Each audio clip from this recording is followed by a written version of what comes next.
श्री कृष्ण जन्माष्टमी का पर्व हिंदू धर्म में बेहद महत्व रखता है।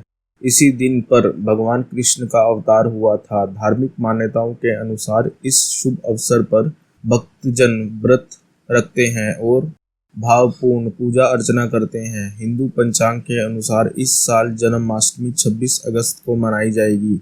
ऐसी मान्यता है कि इस दिन श्रद्धा भाव के साथ पूजा करने से सभी मनोकामनाओं की पूर्ति होती है, साथ ही जीवन में शुभता का आगमन होता है। श्री कृष्ण जन्माष्टमी में भूल के भी ना करें ये सब गलतियां।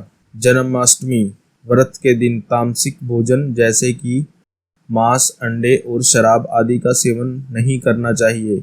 इस शुभ अवसर पर महिलाओं को अपने बालों को खुला नहीं छोड़ना चाहिए। इस शुभ दिन पर भूलकर भी गोवंश को परेशान नहीं करना चाहिए, इससे कान्हा जी रुष्ट होते हैं। इस शुभ दिन पर काले रंग के वस्त्र से दूरी रखनी चाहिए। जन्माष्टमी के दिन तुलसी के पत्ते नहीं तोड़ने चाहिए। आज हम आपको बताएंगे श्री कृष्ण जन्माष्टमी क्यों मनाई जाती है। भगवान कृष्ण के जन्मदिन के उपलक्ष्य में श्री कृष्ण जन्माष्टमी मनाई जाती है। श्री कृष्ण को भगवान विष्णु का 8वां अवतार माना जाता है। पूरे भारतवर्ष में भगवान श्री कृष्ण की पूजा की जाती है। वर्ष 2024 में श्री कृष्ण जन्माष्टमी 26 अगस्त को मनाई जाएगी। इसे गोकुल अष्टमी के रूप में भी जाना जाता है। यह त्योहार कृष्ण पक्ष की अष्टमी या भाद्रपद महीने के 8वें दिन मनाया जाता है। भगवान श्री कृष्ण का जन्म वर्तमान मथुरा उत्तर प्रदेश में एक कल्पोखरी में हुआ था। उनका जन्म आधी रात को हुआ था, इसलिए परंपरा के अनुसार कृष्ण जन्माष्टमी पूजा निश्चित काल में की जाती है जो आधी रात के आसपास होती है। अब हम जानते हैं कि क्या है वह मान्यता जिसके लिए कृष्ण जन्माष्टमी मनाई जाती है। हिंदू महाकाव्य में भगवान कृष्ण को प्रेम, करुणा और कोमलता के देवता के रूप में जाना जाता है। उन्हें शरारती, शरारत करने और अपनी सर्वोच्च शक्तियों से चमत्कार करने के लिए भी जाना जाता है। यह मान्यता है कि रानी देवकी के भाई कंस ने एक भविष्यवाणी सुनी थी कि रानी देवकी का 8वां पुत्र उसकी मृत्यु का कारण बनेगा। यह सुनने के बाद उसने राजा वासुदेव और माता देवकी को काल कोठरी में बंद कर दिया।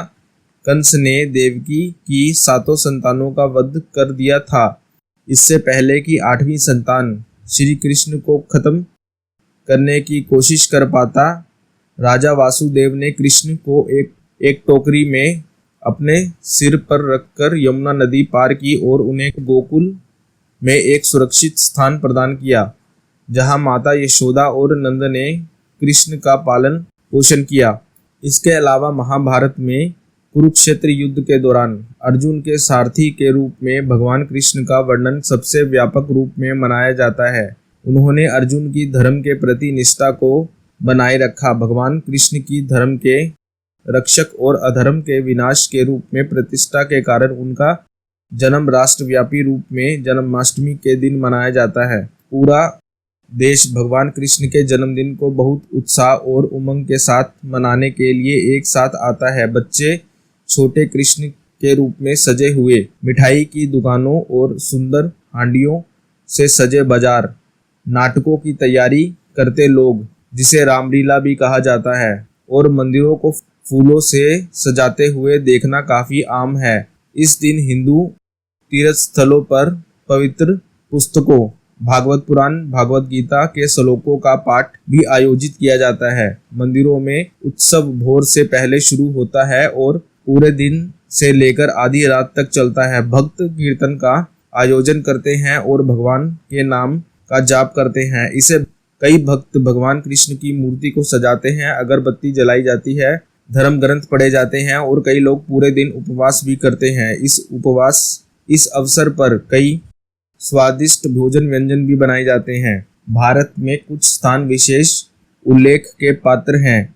यह इन स्थलों पर है कि आप जन्माष्टमी समारोह का असली सार प्राप्त कर सकते हैं। आइए उन विभिन्न स्थानों पर नजर डालें जहां एक त्योहार लोगों के दिल में एक विशेष स्थान पाता है। भारत में कुछ स्थान विशेष उल्लेख के पात्र हैं जहां इन स्थलों पर है कि आप जन्माष्टमी समारोह का असली सार प्राप्त कर सकते हैं। आइए उन विभिन्न स्थानों पर नजर डालें जहां यह त्योहार लोगों के दिल में एक विशेष स्थान रखता है। मथुरा, जो भगवान कृष्ण का जन्म स्थान है, में उन्हें समर्पित लगभग 400 मंदिर हैं, जिनमें से सभी को जन्माष्टमी के दौरान खूबसूरती से सजाया जाता है। श्लोकों का जाप, रामलीला का मंचन, आतिशबाजी और झूलोत्सव कृष्ण के स्वागत के कुछ सामान्य तरीके हैं। यहाँ जन्मदिन से लगभग 10 दिन पहले से ही जश्न शुरू हो जाता है। वृंदावन, जो श्री कृष्ण जन्म स्थान मथुरा से निकट है, में कृष्ण जन्माष्टमी उत्साह पूर्वक मनाई जाती है। यह प्रबुद्ध शहर है। भगवान कृष्ण ने अपने प्रारंभिक वर्ष बिताए थे। यहाँ भी जन्माष्टमी से 10 दिन पहले से ही शहर में जश्न शुरू हो जाता है। मंदिरों को नए फूलों और रोशनी से सजाया जाता है।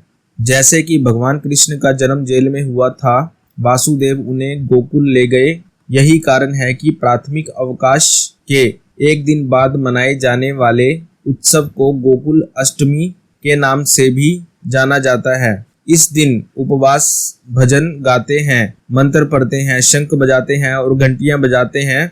लोग घरों में फूलों से जन्माष्टमी की सजावट करते हैं। द्वारका एक सुंदर शहर है और भगवान कृष्ण का घर भी है। कहा जाता है कि मथुरा छोड़ने के बाद भगवान कृष्ण 5000 वर्ष तक यहीं रहे थे। शहर में 1 महीने तक चलने वाला जन्माष्टमी उत्सव के रूप में मनाया जाता है। शहर भर के मंदिरों में मंगल आरती भी चलती है। दोस्तों, आपको कैसी लगी कृष्ण के बारे में यह जानकारी? कमेंट में लिखिए और चैनल को लाइक, शेयर और सब्सक्राइब कीजिए। धन्यवाद।